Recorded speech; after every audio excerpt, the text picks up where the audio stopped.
Hey everybody, Christine Danchuk here with Frank Korea, and it's Friday and it is time to take your tech questions. So if you have any tech questions regarding your Tri-5, go ahead and type them on in the chat box and we are here to help you out. So while we're waiting for your tech questions, I'm going to have Frank here discuss the difference with these steering columns. All right, you guys, in the meantime, we've got an original 55-56 steering column here that's not modified, straight out of a car. We have here a modified steering column that is to replicate this original one. Now, when you purchase this column, you will have to take your shift collar and your turn signal collar and adapt them over to the new column, and of course get this column painted. This has more of just like a primer finish on it. Now, the modified steering column is for power steering boxes. And when you put your power steering box in the car, you got this rag joint here that needs to get put in between the column and the steering box. So this column is shorter, and you've got a couple differences here. We've got the original shift arm is straight, and the new one has a jog in it. So once you shorten this column, now back in the day when they shortened the original column and put a jog in here, you can see that the shaft here coming out is not even at the bottom of the column. It's up a little ways, whereas this one starts at the bottom of the column. As you cut away, let's say close to 3 inches out of here, and bring this arm up here and then put your jog in it, what happens is this arm is going to be inside the car. And if you have a part that's going to be moving inside the car, then you have no good way of sealing off the firewall.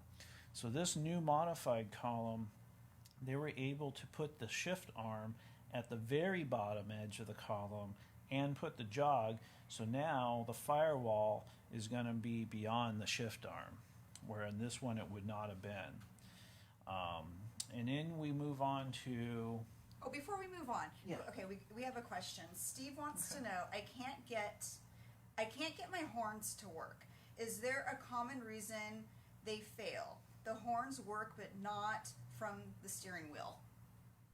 So the horn button is a ground. The ground from your horn button travels down your column and needs to go out to the relay. And as soon as the relay picks up the ground from the horn button, that triggers the horns to come on. So you're probably going to have to trace that ground wire. It could be somewhere in the column, maybe the ground wire that's soldered onto the back of the steering column bearing, which is our 008. That could possibly have a broken lead. You may have to do a continuity test with an ohmmeter and see where your ground is being lost.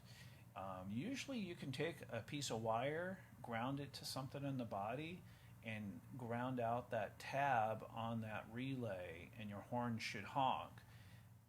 That is to test the relay, because it could be the relay as well. But yeah, you could be just losing a ground contact somewhere from point A to point B, unless there's another reason you could lose ground, is when you go to one of these columns with a rag joint. Sometimes the rag joint doesn't carry the ground from the column to the steering box. And so then, unless your column is well grounded, you could be losing the ground as well. But on these stock steering columns, usually the wire comes all the way down. This is all touching ground, and you shouldn't have a problem unless there's a broken wire. But it's mainly just tracing down your ground wire. Great, thanks. All right, you can continue on now. So we got this late model column made by I Did It. It's already made short as well, so it'll accommodate a power steering box. And this is the Borgeson rag joint that comes with it in our kit. And it's got the jog in the shift arm, just like these do. And these are right down to the edge of the firewall. They come with a bracket because they're no longer is this going to fit through the firewall enough for the original horseshoe bracket.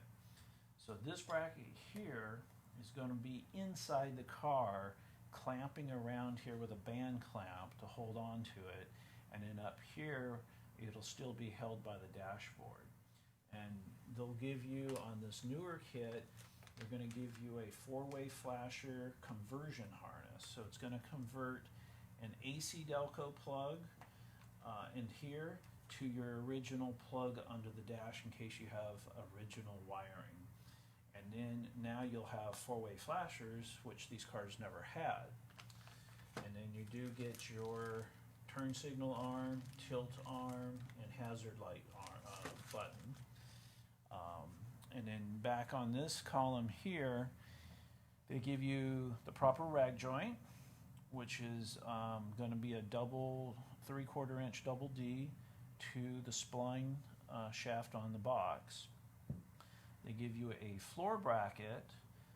This is to substitute it, the original horseshoe bracket again, like this one did. This mounts on the inside of the car with a band clamp as well to hold on to it. And then at the top of the dash will still be original. Okay, we have another question. Sorry to interrupt All you. right. You're giving a great demonstration here. Bob wants to know, on my 55 Nomad, I've replaced the cables and the reels, and I can't understand, still will open about only halfway.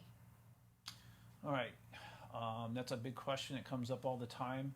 Not sure, but this is a Chevy thing. Nomad's tailgates never opened up completely flat. Why is that? I believe because of the thickness of the tailgate in relationship to a regular station wagon, it's got such an arc with the banana bars on the back and your bumper guards. I believe if you were to lower it just a little too much, it would hit the bumper guards. So you'll notice on regular station wagons, their tailgates do lay completely flat when down. Nomads are usually a little bit of an angle. Now, if you think it's too much of an angle, the one thing you could double check is make sure that the cable is coming to its very end. Inside the quarter panel, there's a bracket. It's the cable stop and it's a cable guide. It does two functions. And when that cable gets fished through that bracket, it's got to be fished through it properly. And then the end of the cable is going to stop on that bracket. That's what supports the weight of the cable, or I'm sorry, the weight of the tailgate, and allow you to sit on it if you need to. But the cables, I know we've tried to get cables a little longer, but it's such a close thing between car to car that if the cable was a hair too long, then you can actually put dents in your tailgate on top of those bumper guards. But there is going to be a few degree angle on that tailgate, definitely, when it's all said and done. Okay, well, I hope that helps. If not, just let us know. Yeah, we'd have to try to maybe get, maybe from our Nomad, see what degree angle does that tailgate actually sit at from the factory. All right. So on these columns here, you can see back to this stock column, not only is it a lot of work to shorten your own column up to even represent what this column is already done for, but the labor involved in this, cutting the shaft off of your stock box to get it to the right length, cutting the inner shift tube, and then cutting the outer tube, all properly done. It's just not as easy as it looks. And this shift arm here, like I said, is not going to be far enough outside the firewall. So why did they make it like that if it didn't work well? Well, this was just original for the manual steering box. Okay. So for years, people did not have the capability of finding something like this done. So everybody had to do their own modifications. Okay. And So it just came one standard way? Yeah. and then they would modify it to how they needed it. Correct. Got it. Today, with all the steering boxes, rack and pinions and stuff, just dealing with the original column, it's so, I guess you'd say, prehistoric, that it's hard to modify it to an updated version. And that's where they came into here. They were able to modify the inner shift tube so the shift arm is further at the bottom of the column, and now it doesn't interfere with the firewall. Your actual column is going to be sealed properly at the firewall and not let in heat or moisture into the car. And that's what this plate's going to be doing too. This plate's actually made to block off the heat. It's got foam on one side to kind of help seal out the moisture. And then we've got, on this one here, you will have to purchase the original type seals to seal off the column. This one bracket is made to go with the foam seal and the steering column rubber seal for this one. We got, if you wanted to modify your own column, for instance, if you're doing a floor shift car, then you don't have to worry about this shift arm anymore. You can actually chop this shift arm off, cut your column down to the right length. You would need to take the bushing out of the bottom and move it up here to support the inner shift tube still, because this shift tube, it's not just for shifting. This shift tube actually supports this collar and also this collar, but mostly this collar here. In order to put it back on, that shift tube needs to stay in there. You're not going to use it for shifting no more, but you can do that, and you can buy this rag joint separately. You can buy these floor brackets separately as well. So for doing a floor shift, it's not so bad. But even this one here, if you're doing floor shift, you don't like this arm here, you can cut this arm off and use this column for floor shift as well. We don't have an eidetic column out right now, but we do have eidetic columns that are for floor shift, which would, of course, would not have the shift arm or the shift arm down here. It would be just a straight column, kind of more like a hot rod column. They make them for all 3 years, and they're shortened up and ready to go. Floor shift model columns too are probably a good couple $100 cheaper for the column shift ones, but you're probably going to spend $200 to $300 putting a floor shift in your car too. So it's kind of a trade-off. But these are nice and ready to drop in.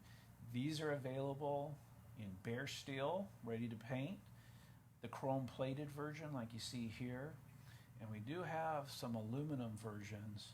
I don't sell as much, but we have a brushed aluminum and we have a polished aluminum available. Okay, perfect. Okay, we have another question. Philip wants to know, he says, I have a 3-speed. Do they make one? Not for the 3 on the tree. Unfortunately, nobody has a replacement column yet for a 3 on the tree. And that's a good question, because we do need to go over that.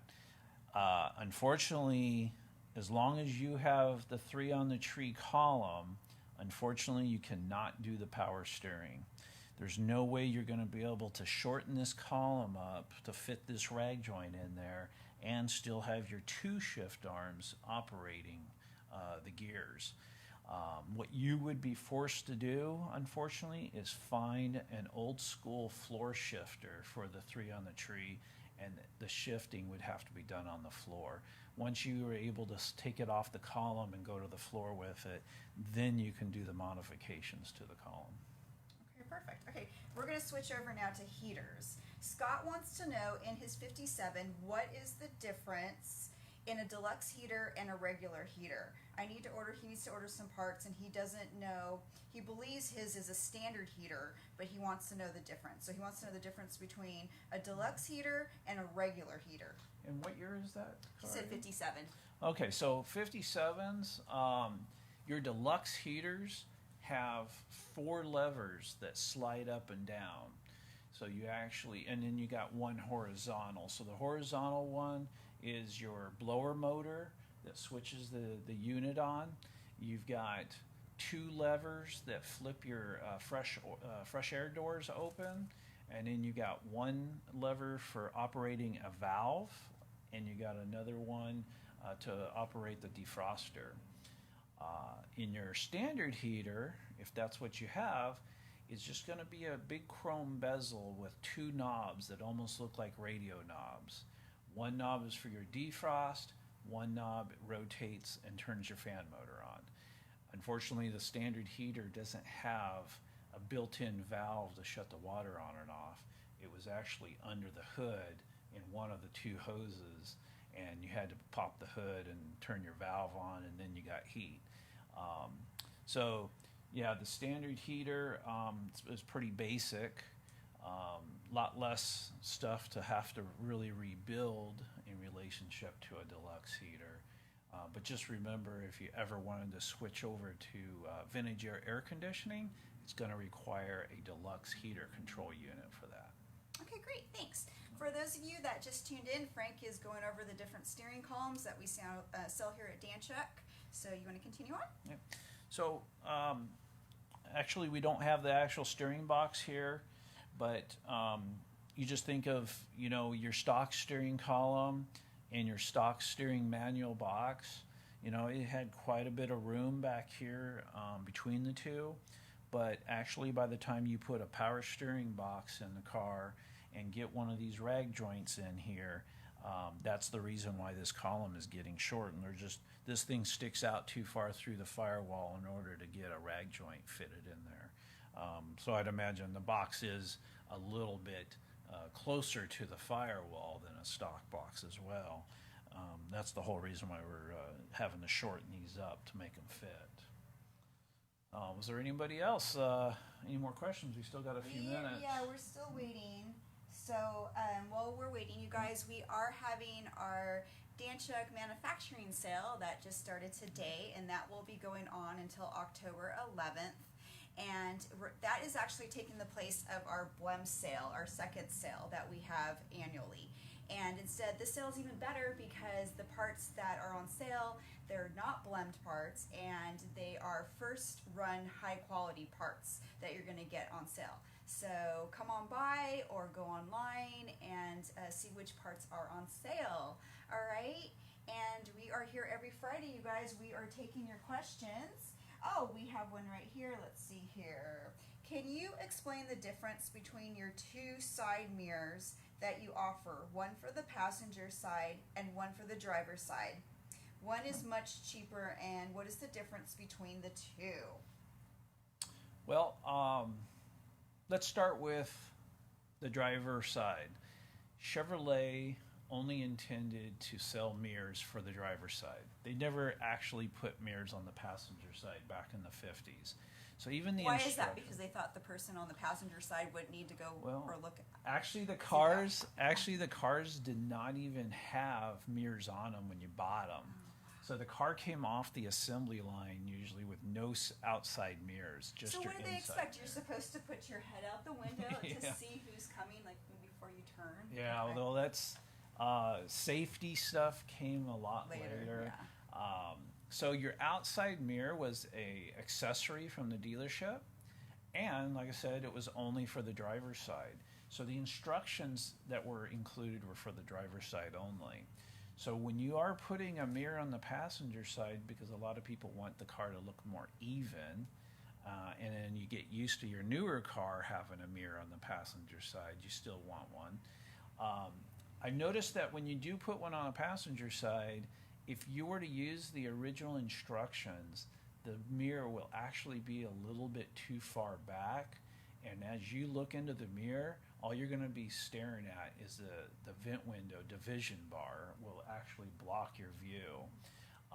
And some of these mirrors may not actually maneuver far enough over for you to see out of, because it has to turn sharper in order for you to see it from the driver's side. So most of the time that passenger mirror needs to be moved at least 2 inches further forward than what the instructions state. And of course the instructions is being flip-flopped from one side to the other.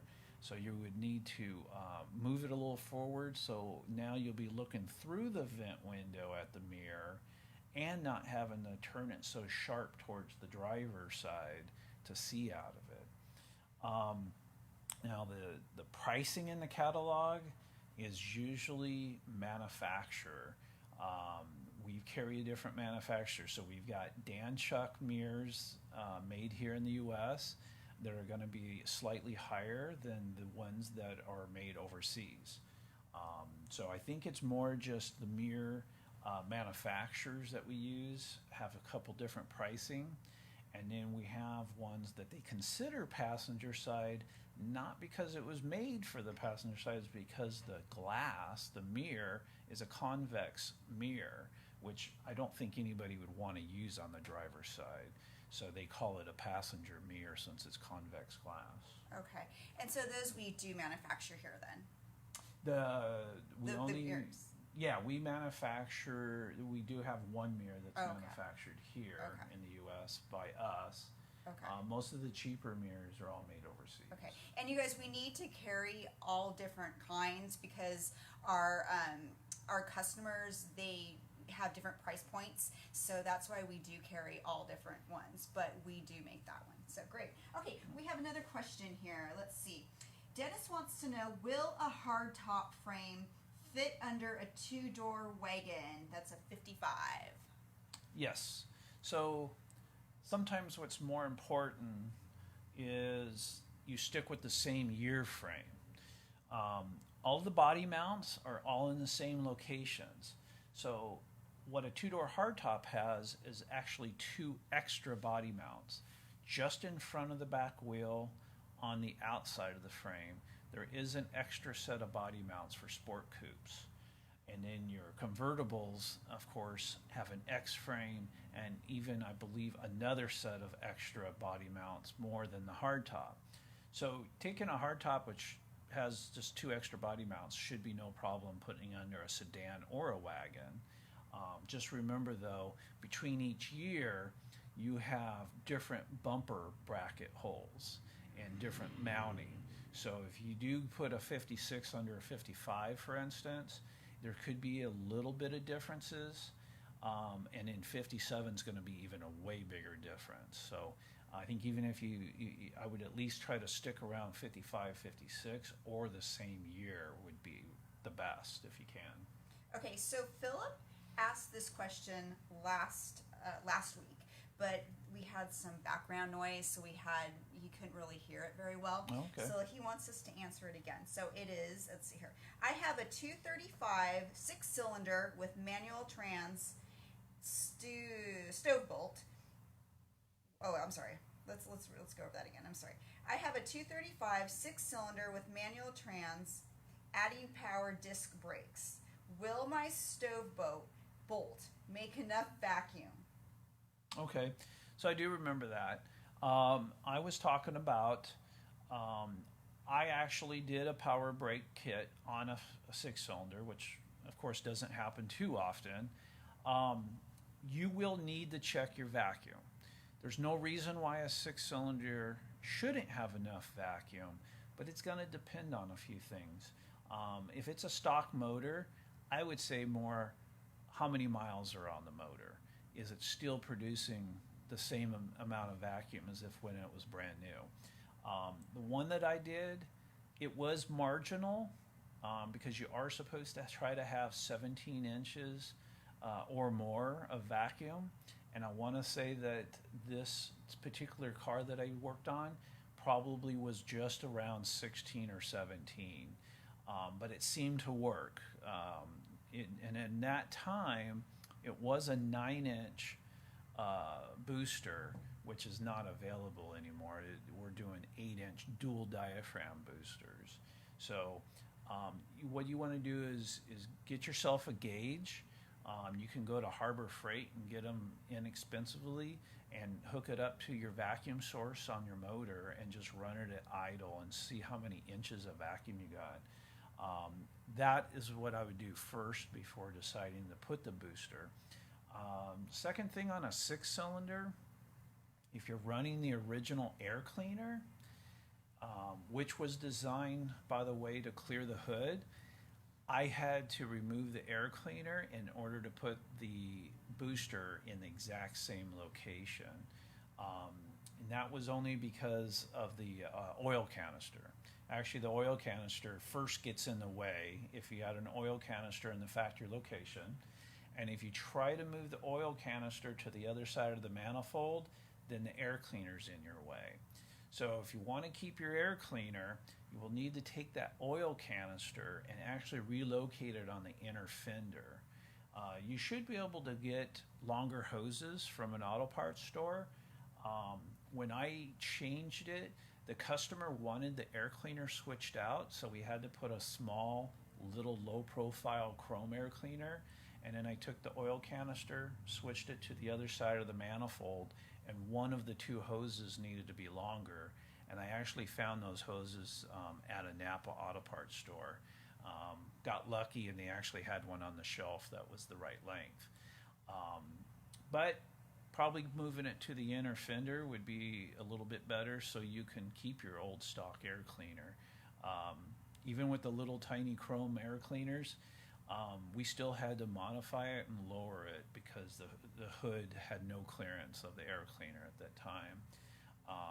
But yeah, it's doable, but I would definitely check your vacuum before you go purchasing the vacuum booster. All right, guys, we have only about 4 minutes left. So if you have a question, you still have some time to go ahead and ask us. So let's see.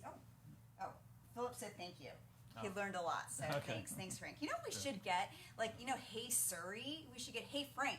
Yeah. A Hey Frank app, and then you just ask the question, boom, it comes up.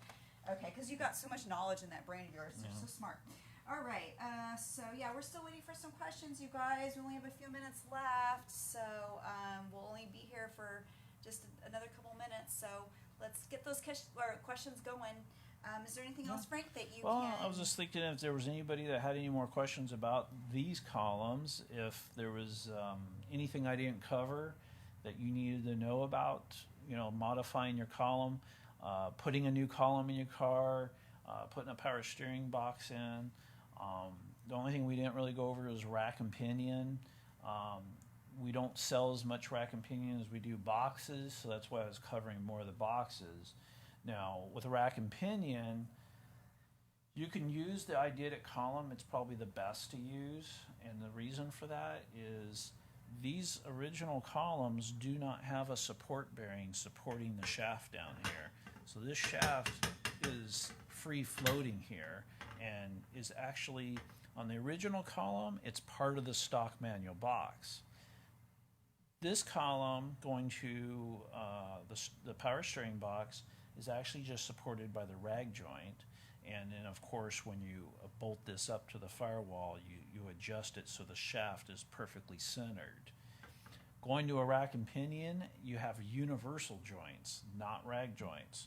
Universal joints would allow this to flop around in here and not stay centered, whereas the Ideatic column has a lower bearing that supports the shaft.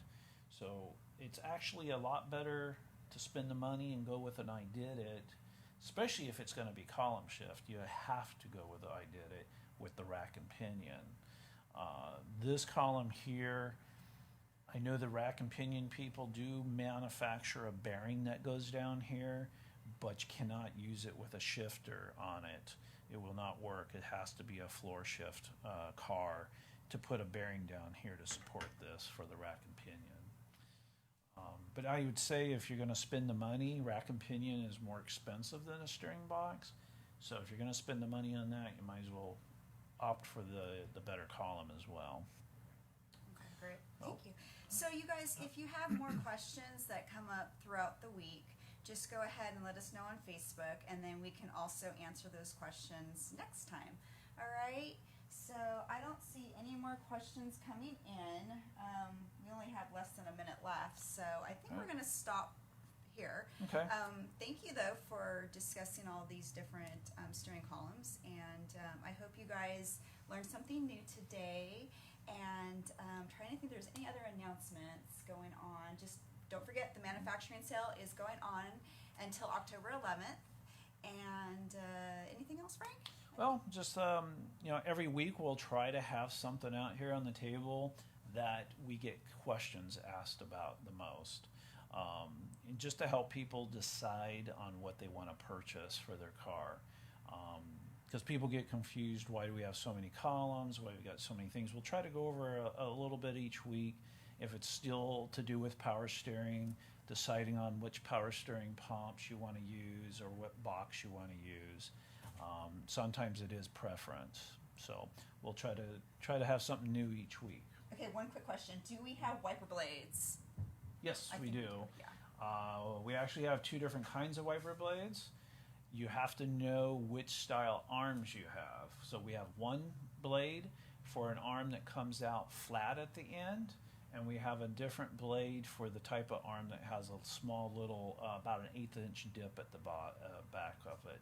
It's kind of like it's more of a drop in the arm, and you can't mix and match the blades. Okay, So. perfect.